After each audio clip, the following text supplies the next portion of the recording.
Ce n'est pas la première fois qu'il y a mort d'homme à la suite d'un concert. Il y a eu un premier concert d'un artiste dit profane, où il y aurait eu 11 morts, mais qu'aucune mesure n'a été prise pour essayer d'encadrer toutes ces manifestations publiques et pour remettre de l'ordre dans les secteurs. Mais le plus grand problème aussi, ce qui est dommage, c'est que c'est dans les chefs, cette fois ça passe vers la musique chrétienne, dite chrétienne et religieuse. On a l'impression que l'objectif n'est plus aller d'enseigner le peuple de Dieu, mais l'objectif c'est faire le plein. C'est tout ce qui intéresse nos artistes chrétiens, parce que l'autre avait fait un plein. Moi, je dois faire le plein plus que lui, quitte à inviter des musiciens profanes pendant son concert. Alors, on se perd en conjecture, on ne sait plus. Est-ce qu'il y avait une démarcation réelle entre les musiciens chrétiens et les musiciens profanes, où ils sont tous dans le même monde et ils font semblant lorsqu'ils prennent la parole de manière publique?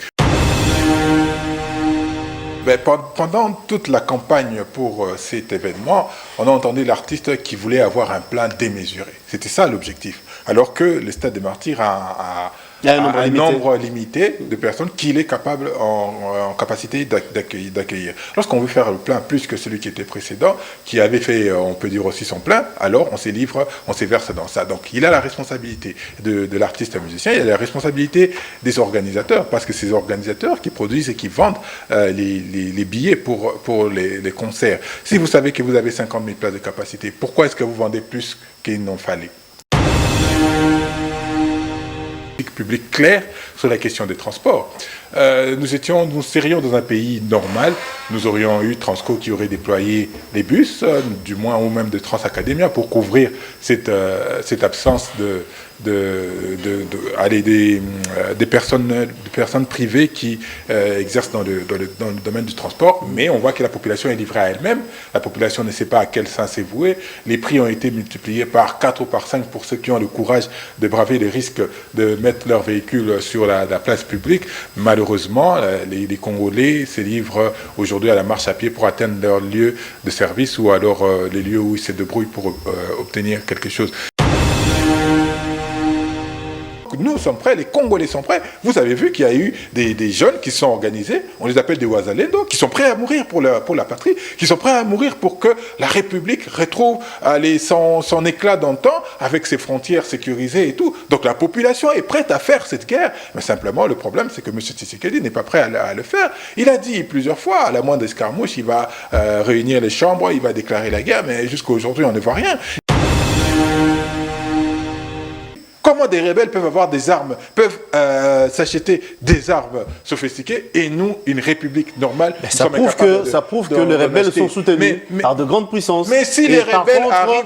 nous sommes victimes de ces complots et on parle de l'embargo qui ne dit pas son nom. Si les rebelles arrivent à s'acheter des armes, comment une république normale est incapable de s'acheter des armes? M. Tshisekedi, ça fait 6 ans qu'il est en responsabilité. Pour former un militaire, parce que quelquefois ils utilisent l'excuse que l'armée est infiltrée, il faut 9 mois pour former un soldat. Pourquoi M. Tshisekedi ne choisit que des personnes incompétentes? Ben, aujourd'hui, nous savons tous qu'il y a à la limite 3 blocs qui polarisent la vie politique. Il y a Martin Fayulu, il y a M. Tshisekedi, avec lui tout le monde qui a derrière, il y a M. Kabila, même s'il a été l'auteur du hold-up électoral en 2018, mais il est fondamental qu'il soit là dans la discussion, ainsi que la société civile, pour que nous puissions parler tous ensemble de ces questions. Donc sur une table, Monsieur le Président Félix Tshisekedi et les politiques qui sont autour, donc l'ensemble de l'Union sacrée. Vous avez parlé de Martin Fayulu. Oui, avec la Mouka. Avec la Mouka. Vous avez parlé aussi de Kabila. Oui. Et de la société civile y compris. Et la société civile. Et il ne faut pas se voiler la face aujourd'hui. Il ne faut pas dénier l'influence qu'a M. Kabila du fait de ses 18 années d'exercice. Mais lui, il le dit mot. Sa position n'est presque pas connue. Il ne dit mot, sauf sa famille politique, le PPRD, j'ai fait... Il faut les mettre devant ses responsabilités. Il faut le mettre devant les responsabilités. La République va mal. Nous aurions été les dernières personnes à demander à ce que M. Kabila se mette autour d'une table avec nous.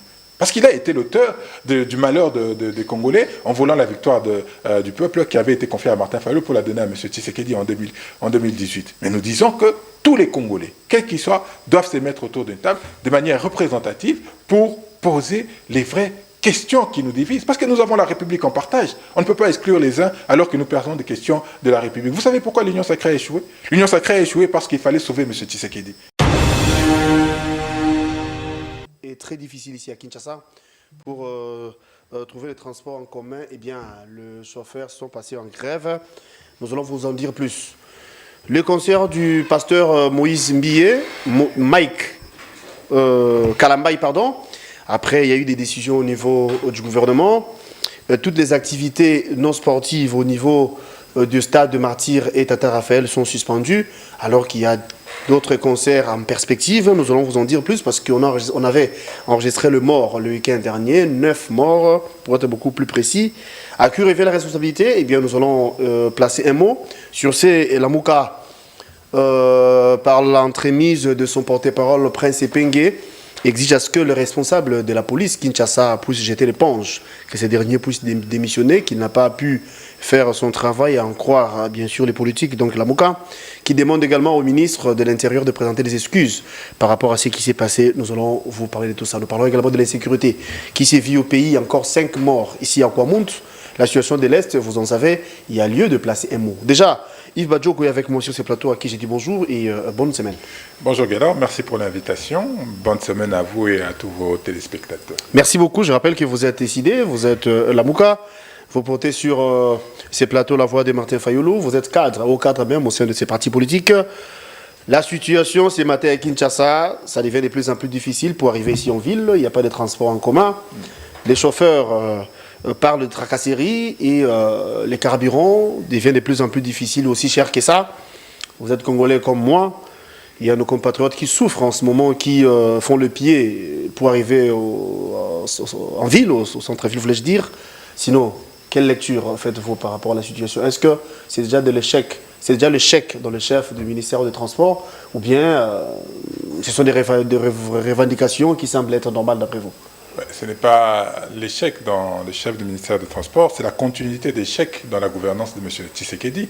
Cette situation sur la question des carburants, nous l'avons vécu depuis l'avènement de M. Tshisekedi en responsabilité, et cette situation ne s'améliore pas.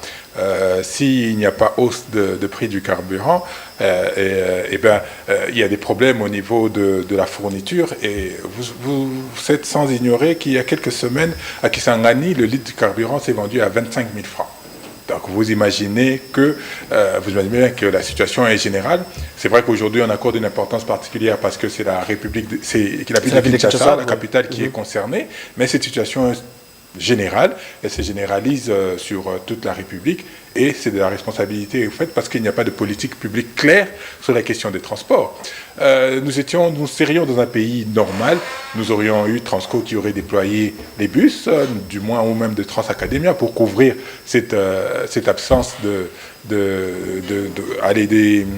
personnes privées qui exercent dans le domaine du transport, mais on voit que la population est livrée à elle-même, la population ne sait pas à quel sein c'est voué, les prix ont été multipliés par 4 ou par 5 pour ceux qui ont le courage de braver les risques de mettre leur véhicule sur la place publique.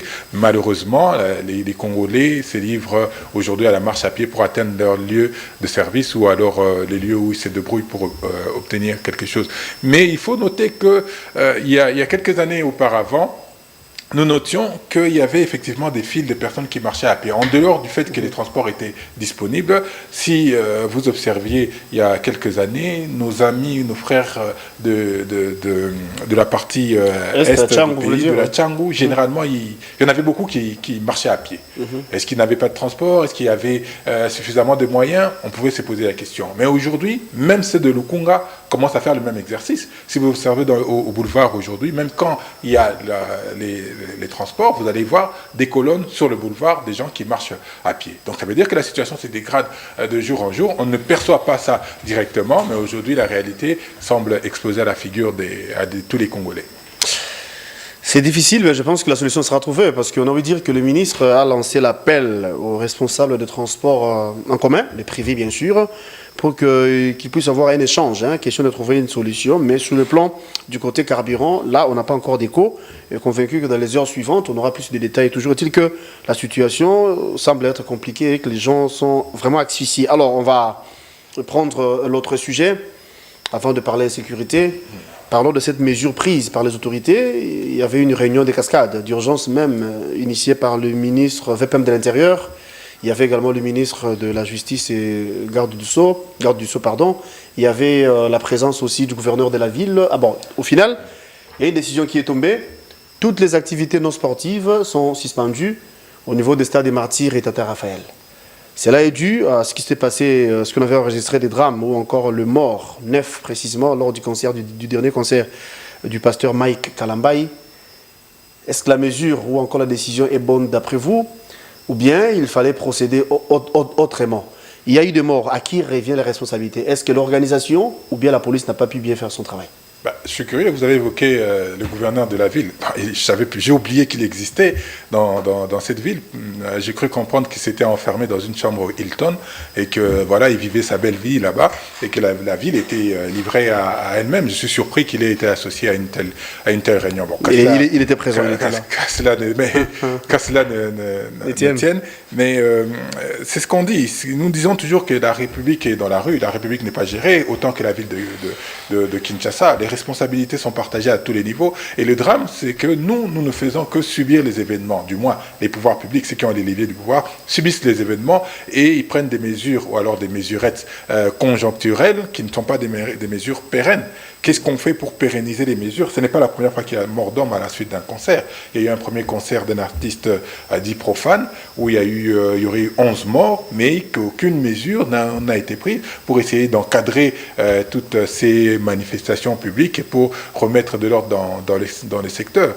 Mais le plus grand problème aussi, ce qui est dommage, c'est que c'est dans les chefs. Cette fois, ça passe vers la musique chrétienne, dite chrétienne et religieuse. On a l'impression que l'objectif n'est plus aller d'enseigner le peuple de Dieu, mais l'objectif c'est faire le plein.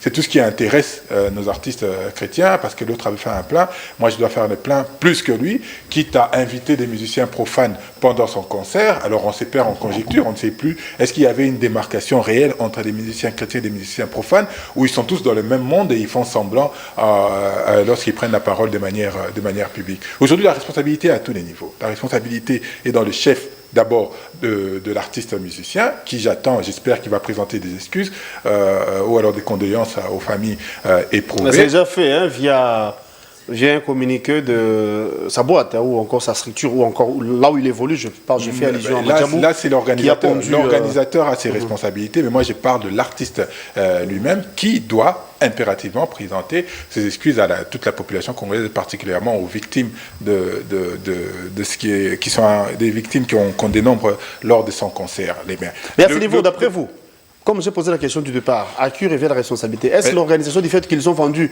plus de billets que prévu, ou bien la sécurité qui était sur place s'est rendu compte que les stades étaient déjà pleins, d'où il fallait empêcher d'autres personnes d'y accéder? Pendant toute la campagne pour cet événement, on a entendu l'artiste qui voulait avoir un plan démesuré. C'était ça l'objectif. Alors que le Stade des Martyrs a un nombre limité de personnes qu'il est capable en capacité d'accueillir. Lorsqu'on veut faire le plein plus que celui qui était précédent, qui avait fait, on peut dire aussi son plein, alors on s'éverse dans ça. Donc il a la responsabilité de l'artiste musicien, il a la responsabilité des organisateurs, parce que c'est les organisateurs qui produisent et qui vendent les billets pour les concerts. Si vous savez que vous avez 50 000 places de capacité, pourquoi est-ce que vous vendez plus qu'il n'en fallait? C'est la bonne question, et là la responsabilité des organisateurs, et j'espère qu'ils prendront en charge et qu'ils dédommageront les victimes qui sont mortes et celles qui sont blessées. Et au-delà de tout ça, il y a la police qui devrait quand même garantir la sécurité, qui a la responsabilité de garantir la sécurité des paisibles citoyens dans tout temps et en toutes circonstances. Chacun n'a pas fait son travail à son niveau, ce qui a fait qu'on a eu cette... La masse n'a point d'oreille, dit-on, mais du fait qu'il y avait débordement, la police allait faire quoi d'après vous? La police devrait encadrer cet événement. La police, c'est sa responsabilité. La police était chargée, s'il y avait débordement, elle aurait dû faire son travail en dispersant les foules qui étaient à l'extérieur, parce que ceux qui étaient à l'extérieur étaient très nombreuses et qui voulaient entrer dans les stades. C'était sa responsabilité de pouvoir évacuer tout ce monde. Et je pense que le Stade des Martyrs est un site qui a quand même de la sécurité, parce qu'il y a des grilles et il y a un mur en tout cas tout autour du Stade des Martyrs. Et je pense qu'il devrait a priori mieux gérer la question de la sécurité. Ça devrait se passer comment d'après vous? C'est vrai, on a enregistré les morts, c'est ce que nous déplorons, mais vous avez condamné au départ, ici, l'organisation, vous avez indexé même la police, c'est votre point de vue. S'il faille parler même de votre famille politique, j'ai suivi les porte-paroles qui est votre, Prince Epenge, qui dit clairement que le responsable de la police devrait, en principe, jeter l'éponge, démissionner. Il a exigé même sa démission, et il a demandé vous avez demandé au ministre de l'Intérieur de présenter les excuses. Quel rapport? C'est ce que j'ai dit. C'est de la responsabilité de chacun. Moi, j'ajouterais même les responsables du stade, les gestionnaires du stade aujourd'hui doivent être démis de leur fonction parce qu'il y a eu mort d'homme. Mais c'est de la responsabilité des pouvoirs publics, notamment la police, qui est un bras armé du ministère de l'Intérieur, qui doit veiller effectivement à la sécurité des paisibles citoyens. Vous les voyez chaque fois que nous organisions des marches régulières, vous les voyez comment ils se déplacent pour nous empêcher alors que la marche est régulière. Et on se tourne comment est-ce que dans un cadre pareil, ils ne sont pas en capacité de faire leur travail de manière plus disciplinée. Donc la responsabilité de la police, la responsabilité du ministre de l'Intérieur sont établies et on espère qu'ils tireront les conséquences de ce qui s'est passé. Il y a eu mort d'homme, il y a eu 9 vies fauchées comme ça et c'est quand même grave. Et le pire, c'est que ce ne sont pas les premières vies qui soient fauchées dans des cadres des concerts populaires. Il y en a eu déjà auparavant et pour lesquels on n'a pas pris de mesures nécessaires. C'est comme la mesurette qu'ils viennent de prendre en disant voilà. Mais vous appelez ça mesurette alors qu'il y a des décisions qui fâchent. Hein, oui, on va suspendre pendant des activités. On va suspendre pendant un moment. Et puis après, qu'est-ce qu'on fait? Si Kaboul aurait été là, les enquêtes sont en cours. Si Kaboul aurait été là, j'aurais demandé que lui aussi soit démis de ses fonctions parce que lui. Mais ce n'est pas lui. Son bilan à l'époque, il s'était félicité d'organisation des activités culturelles dans le stade de Martyrs. S'il aurait été là, j'aurais demandé aussi sa démission. Mais voilà, donc c'est tout un ensemble d'événements, c'est tout un ensemble d'acteurs qui n'ont pas pris leurs responsabilités à temps et qui, je pense, ne prendront pas. Ils ont fait cette mesure pour calmer la tension, mais demain, les choses vont repartir et ça sera toujours les drames. Ça, c'est votre point de vue, convaincu que la solution sera efficace pour éviter ce genre de drames. C'est vrai, il y a de ceux-là qui tombent tous les jours déjà à l'est du pays, ici à Kwamount, et il n'y a pas lieu d'enregistrer encore le mort ici à Kinshasa, surtout qu'ils étaient partis pour adorer Dieu, pour écouter la parole, n'est-ce pas? Parce que dans l'ensemble, le spectacle, c'était bien, mais hélas, on a enregistré le mort. Alors, on va... le spectacle, bien, mais quand il y a mort d'homme, tout est oublié. Tout celui qui voulait faire son plein, est-ce qu'il parlera encore des plans alors qu'il y a des morts qui sont à côté? Est-ce que le spectacle, on en parlera? On regardera même ça? Non, on sera tous focalisés vers le mort parce que nous avions tous eu un appétit démesuré pour pouvoir aller frapper l'esprit des... Voilà, de retour sur ces plateaux. Toutes les excuses encore pour cette interruption brusque. Vous savez pourquoi la SNEL nous cause du tort, mais on n'a pas le choix. Sinon, notre invité est là, il s'agit de Yves Badjogo pour les camps de l'ECD. Et Emmanuel qui devrait se joindre à nous, mais apparemment, ça sera sans succès. Mais cela n'empêche, pour poursuivre la partie, on a abordé des sujets déjà. Le transport à Kinshasa a un casse-tête à nos jours. Aujourd'hui surtout, on a parlé de ce qui s'est passé au stade des Martyrs, les concerts du pasteur Mike Kalambay, où on a compté 9 morts. Du moins, le gouvernement a pris des mesures en suspendant toutes les activités non sportives au stade du Martyr et stade Tata Raphaël. Nous allons prendre la dernière question, le dernier sujet, en rapport avec l'insécurité au pays. À Kwamount, il y a eu des morts. Hier, on a compté encore 5 à Kwamount. Mais à l'Est, vous savez comment cette situation se présente. Eh bien, Yves Badjogo, en politique, il va émettre également un point de vue par rapport à ça, comme j'ai dit il y a peu, que c'est le tout dernier sujet, c'est par là qu'on va se quitter. Yves Badjogo, l'insécurité, c'est la routine, nous parlons de ça tous les jours apparemment. C'est la même chose, la même situation qui refait surface. Et apparemment, c'est l'hérédite. Donc nous disons la même chose, mais on n'a pas le choix parce que ce sont nos compatriotes qui tombent, ce sont nos compatriotes qui meurent tous les jours. Mais par rapport à ça, les chefs d'État s'étaient indignés il y a peu face au président Kenya ou encore au gouvernement Kenya qui joue un jeu pas correct, à en croire les présidents de la République, que le président Kenya a opté ou encore arrive à soutenir, s'il faut dire comme ça, Kigali, Kagame, alors que c'est le Rwanda qui nous fait du tort, c'est le Rwanda qui nous fait du mal. Qu'est-ce que vous en dites? Où est sa responsabilité à lui? Où est sa responsabilité dans toutes ces affaires? Parce qu'il s'en est pris au président Kenya. C'est bon, mais lui... Simplement parce qu'on qualifie les Kenyans comme pays amis. Alors quand il y a les non-dits, il y a le jeu ou encore des semblants, l'hypocrisie qui sévit, il y a de quoi se poser des questions. Mais entre États, il n'y a que des intérêts. Qu'est-ce que vous voulez de plus? Nous avons dit, on s'entend, qu'il était inadmissible que nous entrions dans cette farce qui était l'EAC. Mais M. Tshisekedi n'avait pas écouté. Le problème, c'est que nous avons un problème de culture politique, nous avons un problème de culture historique. Il y a plusieurs États qui veulent, ou alors qui sont dans l'ambition de promouvoir l'Empire Imatuti. Et parmi ces États, il y a le Kenya. Il ne faut pas se voiler la face. Simplement, lorsqu'on ne connaît pas la culture historique, on risque de se perdre et de penser que ces États sont vraiment des États avec qui nous pouvons avoir des relations de fraternité? La réponse est non. Mais la grande question que moi je n'arrête pas de poser, le Kenya a fait ce qu'il a fait, pas de problème, mais quelle est la responsabilité de M. Tshisekedi dans ce désastre, dans cette guerre rwando-ougando-tshisekediste qui se vit aujourd'hui dans la partie est de notre pays? Nous ne faisons rien. Nous attendons tout de tout le monde. Nous voulons que les pays occidentaux sanctionnent le Rwanda. Mais qu'est-ce que nous avons pris nous-mêmes comme mesure de sanctions contre le Rwanda? Aucune mesure, jusqu'à aujourd'hui. On est même incapable d'annuler les contrats que nous avons fait avec, que M. Tshisekedi a fait avec Paul Kagame. Pourquoi est-ce que nous n'arrivons pas à prendre notre responsabilité en main et de voir la situation telle qu'elle est? Nous avons appelé, nous, et CIDE particulièrement, à ce que tous les Congolais se mettent ensemble pour faire face à cette situation d'insécurité. Est-ce que M. Tshisekedi écoute? Il n'écoute pas, il n'entend personne, il n'entend que lui-même et tous ses acolytes qui l'encensent et qui le félicitent. Mais qui le félicitent pourquoi? Aujourd'hui, la situation est dramatique dans la partie est de la République démocratique du Congo. Aujourd'hui, nous avons 4 territoires qui sont entre les mains de ces ennemis de la République. Et tout ce qu'on fait, ici, on fait une farce en initiant un procès contre Corneille Nangaa et quelques autres accusés. Et encore que, je me rappelle que Kabouya avait dit que s'il y avait la guerre dans la partie est de notre pays, que M. Kabila était en responsabilité. Mais pourquoi M. Kabila n'est pas dans les rangs des accusés? Parce qu'ils avaient bien identifié qu'il était auteur ou alors co-auteur de l'instabilité de la partie Kabouya n'est pas la justice, la justice fait son travail. Mais Kabouya, c'est eux qui ont le pouvoir. J'ose croire, espérer qu'ils parlent en connaissance des causes. Il fait partie du parti au pouvoir. Il est secrétaire général ou président, on ne sait pas comment ça se passe là-bas. Mais s'il parle, il devrait avoir des éléments probants. On ne peut pas accuser des gens sur une question aussi importante et puis faire comme si de rien n'était. Ils savent tous où est Nangaa. Pourquoi ils ne vont pas chercher Nangaa pour les juger, effectivement, pour les crimes qu'il commet? Qu'est-ce qui va se passer si demain Nangaa commet d'autres crimes? Qu'est-ce qu'on fait de lui? On refait un autre procès pour les juger d'autres crimes? Non, ça c'est de la mascarade. Ils veulent nous éloigner du vrai débat, de la vraie question. C'est qu'ils sont en train de négocier avec les M23 aujourd'hui, même s'ils font tout ce simulacre, même s'ils disent le contraire, mais la réalité est là. Ils essayent de négocier avec ces M23 pour supposément avoir une solution. Ils feront sûrement un semblant de solution militaire alors que la réalité sera tout autre. Négocier avec le M23, c'est faux. Pour preuve, on vient de révoquer Jean Bosco Bala.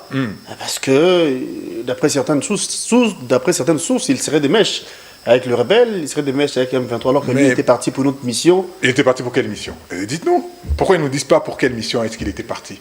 On l'accuse d'avoir outrepassé ses responsabilités dans le cadre de cette mission. Mais il faut qu'ils nous disent pour quelle raison est-ce que ce monsieur était là-bas. Mais il n'y a pas plus tard que 2 mois ou un peu moins, nous avons vu la vice-ministre des Affaires étrangères, si je ne m'abuse, qui était aussi en compagnie de Kabarebe et de tous les autres qui discutaient. Il parlait de quoi?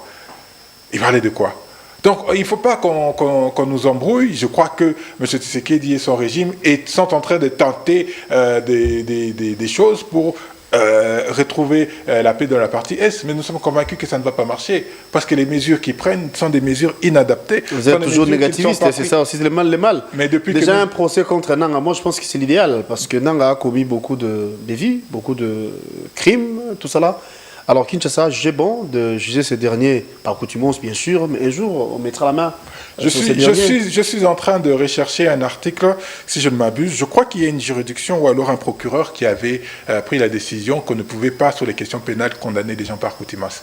Est-ce qu'ils ont relevé cette position ou alors ils sont encore comme dans leur habitude, ils ne savent pas que cette position existe de la part de la justice? Mais tout ce que nous disons aujourd'hui, ça ne change rien dans la situation. Ça ne changera pas du fait que les ADF vont continuer à tuer nos frères. Ça ne changera pas que les M23 vont continuer à faire, d'après vous, c'est demain, c'est de faire la guerre, de récupérer nos territoires, d'arrêter toutes ces personnes et de les juger en présentiel. Comme ça sera un moyen de pression contre ceux qui auront d'autres velléités. C'est ça le plus important. Toute cette mascarade, est-ce que nos frères qui meurent ont besoin de ça pour le moment? Non. Ils ont besoin de recouvrer la paix, ils ont besoin de recouvrer la sécurité, la sérénité. Faire la guerre, c'est bien, mais est-ce que vous mesurez les conséquences? Parce que vous dites qu'il faut, en clair, faire la guerre, c'est votre point de vue, mais les dégâts, Nous risquerons encore d'enregistrer les morts. Parce que nos compatriotes s'y trouvent. Les dégâts collatéraux, c'est comme ça.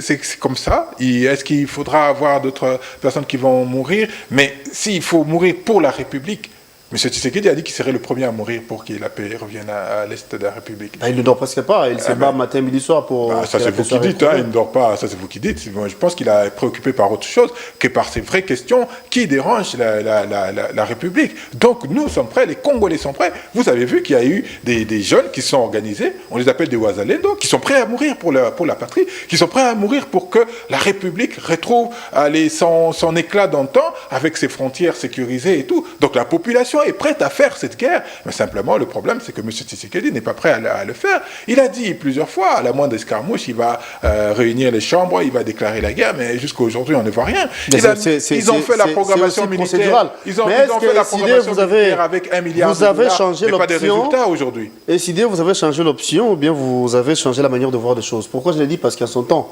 quand vous étiez encore ensemble, les grands formats de la Mouka bien sûr, Muzito avait dit ça. Que c'était mieux de faire la guerre contre le Rwanda. Mais vous, décidez, Martin Fayulu n'avait pas soutenu cette position. Non, Muzito s'est exprimé à l'époque, je pense, en tant que patron de la Mouka. Donc il parlait pour le compte de tout le monde. Il n'y avait pas besoin d'attendre notre soutien ailleurs que ça. Il parlait pour le compte de tout le monde et nous avons toujours défendu cette position. La guerre est un instrument de toute république. Toute république a le droit de faire, d'user de cet instrument pour des questions de sa souveraineté. Et aujourd'hui, il ne faut pas qu'on mystifie la guerre comme si c'était... Certes, effectivement, il y a des problèmes il y a des pertes en vies humaines, il y a la dégradation de beaucoup de choses, mais la guerre est un instrument des politiques publiques qu'on met en œuvre lorsque on a échoué avec la diplomatie. Vous avez vu, la diplomatie des faibles et des nuls de M. Tshisekedi n'a pas abouti à des résultats. Il a reconnu au moins. Ça, c'est bon. Maintenant, il faut passer à autre chose. La guerre qui est le prolongement de la diplomatie n'a pas forcément échoué. C'est vrai, on peut dire que peut-être ça traîne des pieds, mais ça n'a pas, elle a réussi à quel niveau? Forcément... Elle a réussi à aujourd'hui, tout le monde, même la France, à nos jours, le Rwanda, les États-Unis, combien de même Corneille Nangaa et sa bande. Non, Corneille Nangaa a été sanctionné, mais le Rwanda n'a pas été sanctionné. Corneille Nangaa a été sanctionné, mais pas le Rwanda. Le Rwanda continue de signer des accords avec l'Union européenne, continue de signer ses accords avec la France et partout ailleurs. Notre diplomatie est une diplomatie des faibles et des nuls. Ça ne sert à rien de vouloir défendre. M. Tshisekedi, il a reconnu que c'était une diplomatie qui a échoué et qu'il fallait passer notamment à autre chose. Nous espérons qu'on passe à autre chose, effectivement. Mais nous avons dit, nous le répétons encore et toujours, nous ne lasserons pas. Tant que la République est fracturée en interne, tant que la République est divisée, nous n'arriverons pas à gagner cette guerre. La première chose à faire, il faut remettre les Congolais tous ensemble. Il faut réunir la cohésion nationale. Il faut retrouver la cohésion nationale. Et tant qu'on n'aura pas retrouvé la cohésion nationale, on pourra se perdre encore. Allons sur ces terrains. Des initiatives. La cohésion nationale, arrêter celui qui n'est pas mal, ça c'est vrai. Mais comment on peut s'y prendre d'après vous? Mais nous avons lancé l'appel, nous avons lancé avec le plan de sortie des crises, nous avons lancé avec nos résolutions du Conseil 2024 de l'ECID. Il faut, sous l'égide des pères spirituels ou d'autres, nous ne sommes pas fermés, mais que nous puissions que tous les Congolais se retrouvent autour d'une table pour parler de la République, non pas pour partager les postes, mais pour baliser les voies, non pas pour se battre pour se défaire de Kabila, non pas pour se défaire d'une ou d'autre chose, mais pour parler essentiellement de la République. Et ce n'est qu'ainsi qu'on pourra effectivement vaincre cet ennemi qui n'arrête pas qui est multiforme bien sûr, mais qui n'arrête pas d'instabiliser notre République. Tant que ça ne sera pas fait, croyez-moi, rien. Et vous allez dire que nous sommes pessimistes, mais depuis que nous sommes en train de nous exprimer, est-ce que vous avez vu les choses changer? Nous avons gardé notre position, nous disons la même chose depuis toujours, et les choses continuent à se dégrader. Nous sommes partis de Bunagana. Bunagana était menacé. Nous avons dit, nous avons crié. Eh bien, ils ont dit ce que vous dites. Ah, vous êtes des pessimistes, vous êtes des prophètes des malheurs. Mais aujourd'hui, on est à Lubero, 4 territoires qui sont occupés et avec des risques d'aller vers Kisangani et l'autre risque d'aller vers comment ça s'appelle, le Sud Kivu. Et ça, on ne se rend pas compte. Il y a dans leur procès bidon, l'un des représentants du M23, qu'est-ce qu'il vous a dit? Ils n'ont pas intérêt à prendre le Rwanda et à prendre Goma. Ça ne dit pas. Ils ne vont pas prendre militairement Goma, ils vont asphyxier Goma. Nous avons dit ça depuis longtemps. Nous avions analysé la question, nous avons dit faites attention. Ils ne prendront pas Goma, ce n'est pas leur objectif, Goma. Ils vont étouffer Goma, ce qui est quasiment le cas aujourd'hui. Si par malheur ils prennent l'aéroport de Kavumu, c'est fini.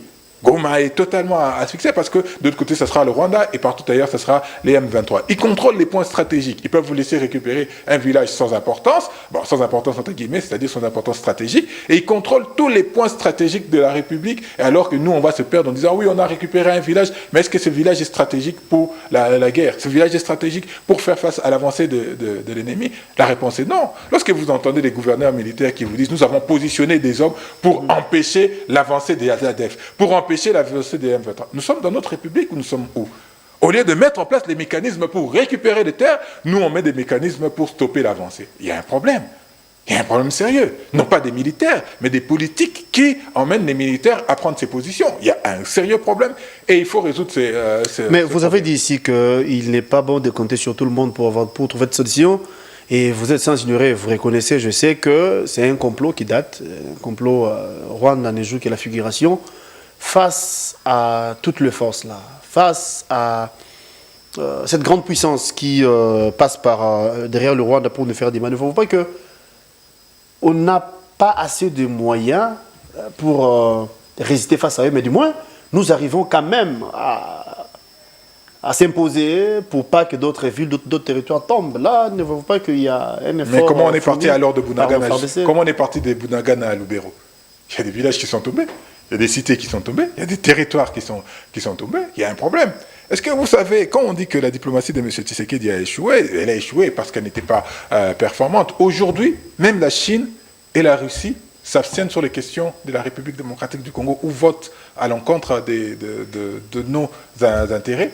Parce que nous sommes là, nous ne savons pas, nous n'avons pas de position sûre, nous n'avons pas une vision de politique étrangère. Pensez-vous, est-ce que nous frappons dans les mauvaises portes ou bien on n'arrive pas à bien négocier, d'après vous? Déjà, il y a la question des légitimités. Tout le monde sait comment Tshisekedi est arrivé en responsabilité. Probablement, il a promis des choses à des gens. Il a fait 73%.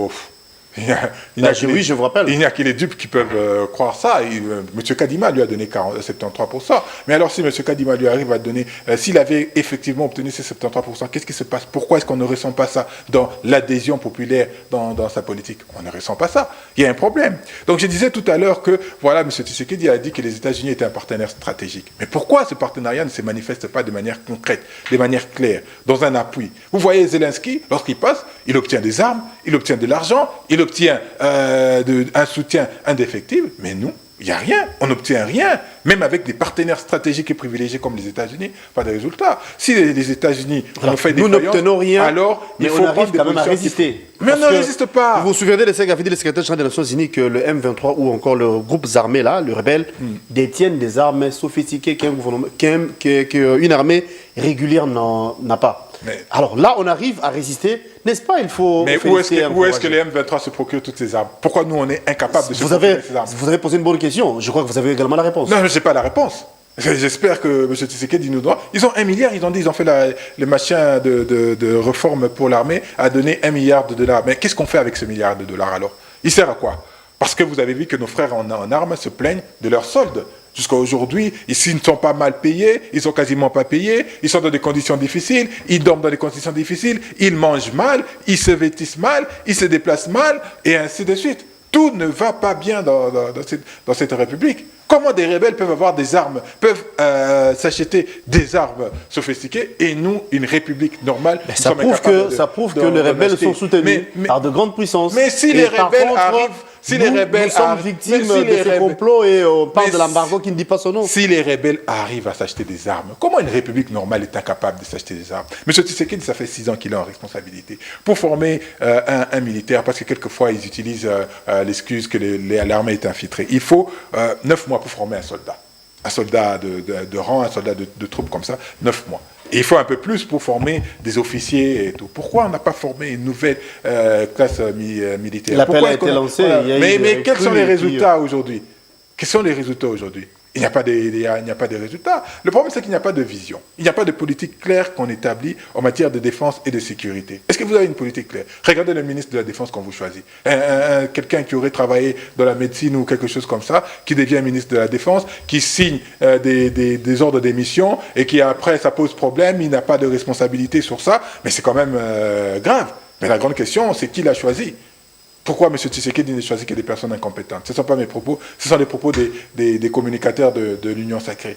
Pourquoi il n'y a que des personnes incompétentes autour de M. Tshisekedi? Est-ce qu'à un moment donné, on ne peut pas se dire, allez, il faut s'arrêter, il y a un sursaut patriotique, allons, mettons-nous ensemble, défendons la République pour que demain les choses soient différentes, pour que nos enfants, pour que nos frères qui sont à Kisiché, Kiwanja, Rumagabo, partout à l'Est, qui sont ici à Kwamut, vivent au moins en paix dans leur pays, de leur pays. On ne demande pas plus. Aujourd'hui, il est clair, il est établi que toutes les mesures prises par ce gouvernement ont été un échec patent. Vous avez parlé de la cohésion nationale. C'est une belle initiative en tout cas, mais vous attendez, qui d'après vous peut faire le premier pas?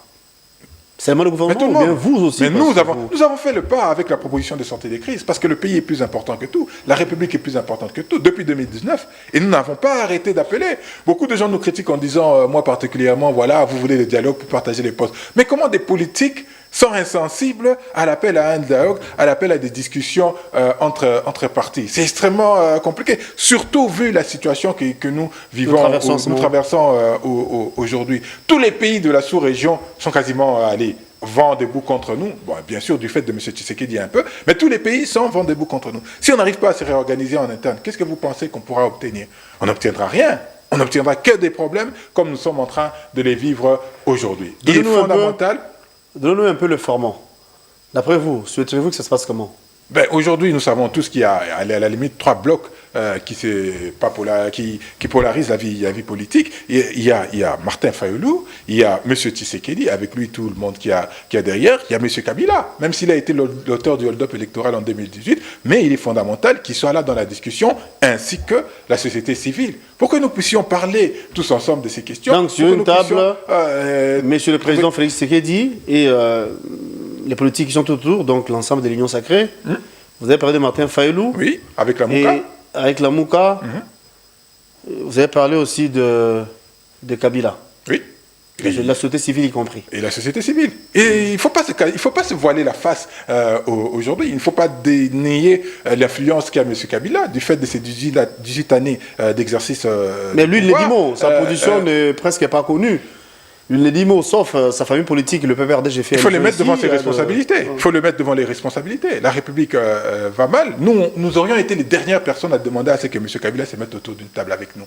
Parce qu'il a été l'auteur du malheur des Congolais en volant la victoire du peuple qui avait été confiée à Martin Fayulu pour la donner à M. Tshisekedi en 2018. Mais nous disons que tous les Congolais, quels qu'ils soient, doivent se mettre autour d'une table de manière représentative pour poser les vraies questions qui nous divisent, parce que nous avons la République en partage. On ne peut pas exclure les uns alors que nous perdons des questions de la République. Vous savez pourquoi l'Union sacrée a échoué? L'Union sacrée a échoué parce qu'il fallait sauver M. Tshisekedi. Et aujourd'hui, les problèmes des Congolais continuent, malgré cette Union sacrée. Par rapport au format donné par vous. L'Union sacrée aujourd'hui commence à se fracturer. Par rapport au format donné par vous et le seigneur de guerre, j'ai fait allusion à Nanga ici, il n'aura pas sa place. Hein. Non, Nanga n'a pas sa place. Très bien. Nanga n'a pas sa place dans la discussion. Il a trahi la République en plus 2 fois. Et encore qu'au moins, lui, il a commencé à faire amende honorable en disant qu'il devrait s'excuser auprès de la population pour ce qu'il sait qu'il a fait. Mais les seigneurs de guerre n'ont pas leur place dans des discussions. Il faut combattre tous ceux qui prennent les armes. Il faut les défaire militairement, pour que demain, ça ne donne pas des velléités aux autres. Si aujourd'hui vous dites qu'il faut rappeler tous les seigneurs de guerre autour de la table, demain, quelqu'un d'autre se lèvera pour aller prendre les armes, et puis en espérant qu'on va se mettre encore autour d'une table. Donc il est fondamental que les seigneurs de guerre soient vaincus militairement. Nous recréons la cohésion nationale en interne, nous mettons comme un peuple derrière notre armée, nous poussons l'armée fait son travail, et ici, politiquement, nous trouvons des mécanismes pour remettre les choses à un certain Donc, SID lance un appel pour la cohésion nationale. SID ne lance pas un appel, SID a déjà lancé cet appel. Sur une table où on va retrouver cet appel. Kabila, Tshisekedi, Martin Fayulu et la société civile. Oui. Merci. De rien. C'est la fin de l'émission. Je suis là pour ça et j'espère que vous avez dit qu'on continue de parler et de refaire de la redite sur la question de la sécurité. Il ne faut pas s'arrêter. Il faut continuer de parler sur les questions sécuritaires. J'invite tous les journalistes à continuer de parler sur cette situation sécuritaire. À ne pas oublier nos frères qui sont allés. M. Tshisekedi et l'Union sacrée les ont déjà oubliés. Et si nous, on les oublie, ça sera que dramatique. Donc nous continuons à avoir une pensée pour eux. Nous n'avons pas d'autre levier pour le moment que d'appeler à cette cohésion, à cette unité et à avoir une pensée pieuse pour toutes les âmes qui disparaissent. Merci, c'est par là qu'on va se quitter. Merci Yves Badjogo d'être venu. Je rappelle que vous êtes décidé, vous êtes la Mouka. Merci d'avoir répondu à notre invitation. C'est la fin de cette émission. On vous retrouve demain À la même heure, avec le même plaisir pour un nouveau numéro. Merci à Pamphile Makanda qui était du côté de la régie finale. Jires Mabeka et Brandon Milano ont réalisé cette émission. Merci à Guillaume Ndinga. Et bonne suite des programmes sur nos antennes. La révision, c'est à 18h. Les internautes, abonnez-vous à Nice Race Télévision, abonnez-vous à la RTVS 1. Yves, merci encore.